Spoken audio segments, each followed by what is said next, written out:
అస్సలాముఅలైకుం వరహమతుల్లాహి వబరకాతుహు. Hi hello welcome to my channel అండి.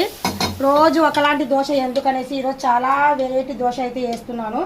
ముందుగా ప్యాన్ పైన మనం ఆనియన్ తిప్పేసి కొద్దిగా వాటర్ అనేది చల్లాము. ఆ తర్వాత మనం కొద్దిగా రుబ్బు పెట్టిన దోశ పిండిని మనం ఇలాగ ప్యాన్ పైన వేసి జస్ట్ దోశ ఇలాగా అప్లై చేయాలి ఎల్లడుపుగా. ఆ తర్వాత మనము మన ఇంట్లో ఎప్పుడు కాయగూరలు తీసుకొని మనము వెజిటేబుల్ తీసుకొని మనం బూందీ దోశ చేసాం కదా. ఇప్పుడైతే ఇంకా అలా కాదు, వెరైటీగా చాలా టేస్టీగా సూపర్ పిల్లలు కూడా ఇష్టపడేలాగా మనము ఇక్కడ బూందీ దోశ అనేది చేస్తున్నాము.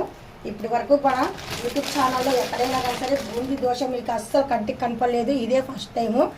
చాలా టేస్టీగా ఉంటుంది. ఫస్ట్ మేము చేసుకొని తిన్న తర్వాతనే ఇది నేను బయటికి అనేది పాస్ చేస్తున్నానండి. అంటే మీకు నచ్చే ఉంటుంది. నచ్చినట్లయితే కంపల్సరీ డెఫినెట్గా లైక్ చేయండి, చేయడం మాత్రం మర్చిపోవద్దు.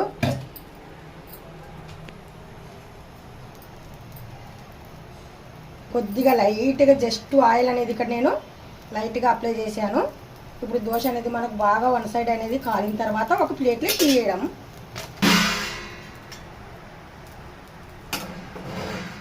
మనకు చుట్టూ దోశ అయిపోయిన తర్వాత చివర్లు అనేవి మనం అంచులు ఇలాగా ఒకసారిగా ఇలా తీయాలండి. తీసిన తర్వాతనే మనం దోశ అనేది తీసేద్దాము ప్లేట్లోకి. చూడండి చాలా బాగుంది కదా, పిల్లలైతే చాలా ఇష్టంగా తింటారు. అయిపోయింది, బూందీ మిక్చర్ దోశ రెడీ.